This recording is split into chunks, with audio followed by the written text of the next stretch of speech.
All right, Atlanta Street Interviews with another episode. So we're out here at the Gateway Center where a lot of people who are in transition in life, otherwise homeless, come to, kind of get some things together during the daytime. And so we're out here. So what's your name? Christian, but everybody call me True. Okay, True. And so how old are you? 28. 28, okay. Mm-hmm. And so another young lady out here. So let me ask, just to summarize, what has brought you to this point in life to where you're homeless? Well, I'm going to start out by saying this. I've done this before. 11 years ago. I was 17 years old. And I was in this very spot right here. Yeah, in that very spot. And this is actually my first time sleeping on the street. But this is, I can tell you that trauma from my own family, mourning, I've lost plenty of loss. Well, let's start. I'm gonna start from the beginning. Okay. So, where are you from? I'm from here. Okay, Grady, baby, from Atlanta. Atlanta, Georgia. Okay, and so did you grow up with both your mother and your father? My mom and stepdad. Okay, mom and stepdad. How many siblings do you have? 4. Okay. Okay, 4 that you grew up in the house with? Yeah. Where were you in the birth order? Oldest, youngest? I'm number 3. Number 3. Okay. And so long and short of it, do you have sisters, brothers, or both? One brother, the rest of them girls. Okay. And so you say that you actually had your first stint of homelessness at 17. Mm-hmm. So what happened there? Were you in school? Were you in high school or anything like that? I had dropped out. What year or how old were you when you dropped out? I was 17. Okay, so I was in my senior year, 2011. Okay, so tell me about that. Why would you choose to drop out in your senior year? I was getting abused real bad. I was getting molested. I was getting abused. I was getting abused so bad that they diagnosed me with PTSD. You was getting abused by who? My own mama. And sexually abused by my stepdad. Okay, so I'm gonna unpack this a little bit. So when you say you was being abused by your own mama, what type of abuse we're talking about? Are we talking about, just she talking to you crazy? All of the above. She was knocking you out. Man, what? Woo. She was Floyd Mayweather? Man. Okay. And you know what it was crazy is, you was to think she didn't love me until she told me she didn't love me. How old were you when she told you that? The first time she told me that, about 12 years old. Right before let me ask you realized who God really was. Did your siblings experience similar abuse? My sister, my big sister, Alsha. The other ones did not? No. Why is that? The youngest she really loved because she was actually married to her daddy. Okay. Her daddy was the one that was doing it to me and my big sister and my cousin. So he was sexually abusing all you guys?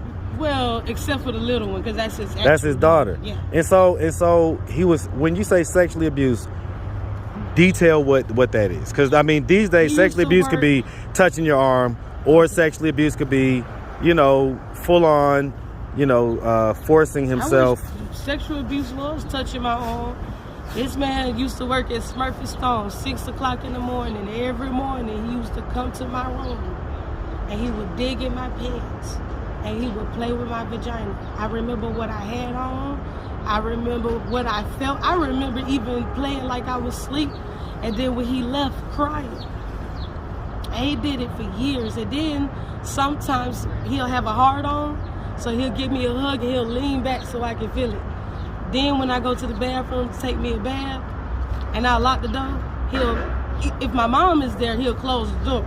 But if she's not, he'll come in the bathroom by picking the lock. Because sometimes the locks are easy to pick. So he'll pick the lock, come in the bathroom and sit on the toilet. I'll be in fetal position. He'd be like, girl, I changed your diaper. Now I'm thinking that, because I ain't know better. I didn't know what was going on. You know what I'm saying? So I'm thinking, hey, maybe he trying to make sure. Come to find out, he was taking videos of me in the tub, naked, baby. How did you find that out? My sister's boyfriend found it in the phone, a picture of my side boob. And then some old videos of me in the tub telling him what happened in school, naked bathing. Okay. Okay. And so, just to be clear, and that is sexual abuse, but we're not talking about him actually sticking his. Nah. Okay. No. Okay. Okay. Nah, he just And so loved it. did he do that with? Did he do that with any of y'all, to where he took it to actual intercourse, or? See, I can't speak for everybody. Right, but you're just talking about from you. Abuse that day, because I know my sister was abused, baby. And after she sent her to a level 9 mental institution because her husband said she gotta go. But with me, no, he never actually brought it to the point. He'll say some sexual things under his breath, or he'll but he'll never actually, use his thing. So that caused you to drop out. Yeah. Is that the reason that you're crediting him with dropping out? I'm gonna tell you what made me drop out. My little sister, she's schizophrenic bipolar, and I've took care of that little girl even with her disability. I've always wanted to get inside someone with disabilities' head until I found out I was one of them. So we was going to school together. She had finally reached high school. I was a senior, and she was a freshman. I came back home from school, and my mama looked me dead in my face and looked at my sister dead in her face and said, I would be embarrassed to go to school with someone like that. My little sister looked up to me. When she told my little sister... Well, why did she feel that way? Let me ask you this. You're kind of dressed, maybe, I don't know. Yeah. Maybe a little masculine, and so were you like that when you was younger? I started was you kind of like a tom? Okay. Yeah. And so let me ask you this. Let me ask you this. This is where we're going to get into some of the more candid questions. So when did you lose your virginity? I was 18. You was 18 when you lost your virginity? Okay. But the tomboy kind of lesbian kind of behavior maybe started when you was 14? Yes. And are we talking about just from the way you dressed, or also from having girlfriends or anything like that? Yes, I had a girlfriend. My first girlfriend was at 14. Okay. And when was the first time that you were sexually active with a girl? With a girl? Yes. I was 17. Why are you laughing? I was 17. And so was that you performing on her, or was that her performing on you, or both? Both. Okay, what up, boss? Okay. I'm bisexual, I'm not actually gay. Okay, Yeah. okay. And so your first time being sexually active with a girl was at 17, but your first time being sexually active with a boy was at 18. We were together for a year though. You and the boy? I had 2 kids. Okay. I was about to ask, do you have any kids? Yeah. Okay. How many kids do you have, by the way? I have technically 4, but 1 is in heaven. Okay. My first one is Condolences. Yeah, I'm at peace. Okay. How old were you when you had your first? 21. Okay. Was that from the same guy that you're talking about? Okay. So you guys were together for a while. Oh yeah, he even proposed to me on the military base. I remember that day. It was so cute. He was in the military, or you was in the military? He was in the military. And so how come are you married to him now? Yeah. How come? When my daughter died, he blamed me and tried to kill me. I guess it was the military PTSD. How did your daughter die, if you don't mind me asking? She was born with a medical condition called an omphalocele, which is the organs grown outside of the body in the umbilical sac, launched into the umbilical sac. And her heart was below her sternum, so she had to get a tracheotomy after getting the repair surgery, because she looked like she was pregnant. So she had to get a tracheotomy and a gastrotomy, which means she had to get a feeding tube in her stomach. And I'm not sure if the GBI was right about her cause of death, but they said it was because of pneumonia. She died 3 months after coming home from the hospital. She was 15 months old. Okay, so she was okay. So she was a baby. We was on the highway going to a doctor's appointment. And so you guys had more kids after that. Yes, 1 more, fortunately. Okay, so you had 1 more kid after that. With him. With him, and then you had 2 more kids with someone else, or with 2 more kids by 2 other guys. Yeah, it's by 2 other guys. But actually, that's a funny story. Because after he tried to kill me, I went to his best friend. This was a crazy, messed up decision. No, tell it. Go ahead now. So I went to his best friend, who was a bishop. He was married. And he pursued me because I don't like fat men like that to try to, you know what I'm saying? So long story short, you gave it up to his best friend. and I had a baby. Then okay, so hold on. So no. Let's unpack that. So you said because the timeline ain't adding up, and I'm gonna hold you accountable now. You know that, so you said that after your first baby passed. Now you said that after that, you guys. How long after that was it until you guys had another kid? It wasn't even a year later. Okay, so you had another kid with your husband or your fiance, okay, and then when did you have a kid with his best friend? The next year.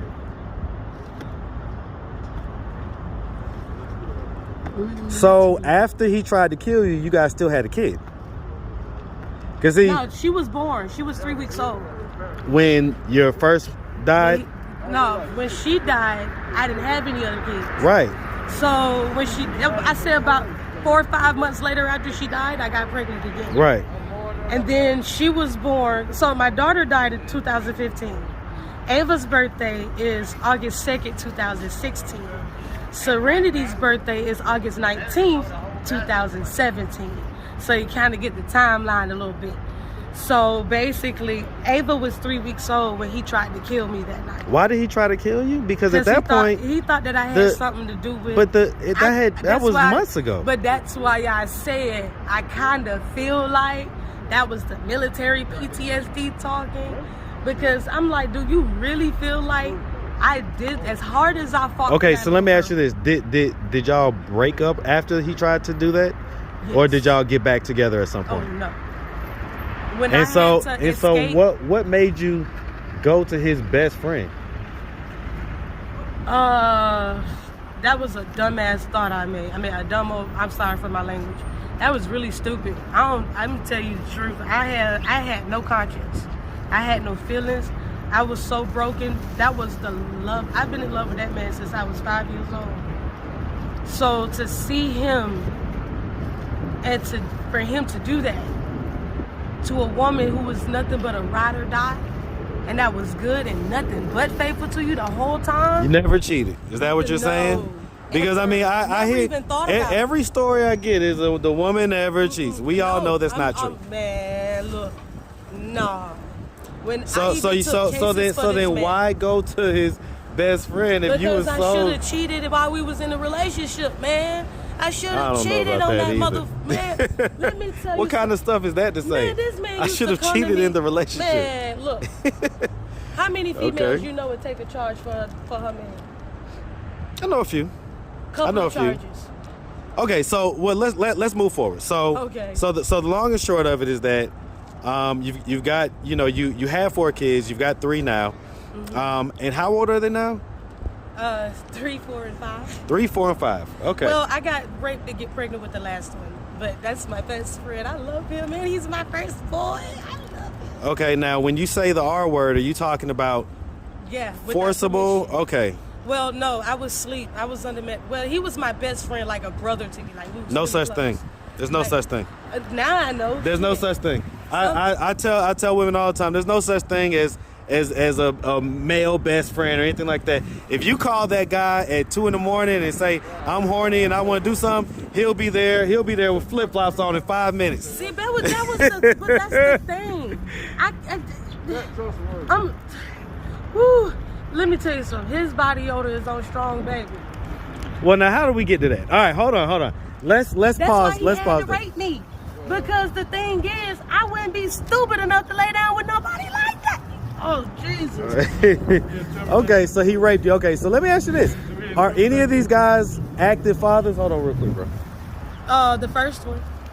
The guy that you was in love with? Mm-hmm. He has my daughter right now. And so the one that was a bishop, he's not an active father? Is he still a bishop? I don't even know. When was the last time you seen him? When I told that idiot I was pregnant. Yeah, I just bad.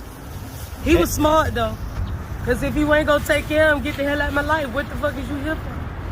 Well, but that's just irresponsible. I mean, that and it's irresponsible on both you guys' parts. I'm gonna tell you why. It's irresponsible on both you guys' parts. I knew what I was doing when I laid down with it. So I laid down and had her, I stand my ass up and take care of them. My damn. See, the thing is, I don't get it. When you knew what you was doing, when you was doing, who you was doing it with, why retaliate like you was food or something? I knew what the hell was going on. It doesn't make any sense. I was irresponsible with my own body.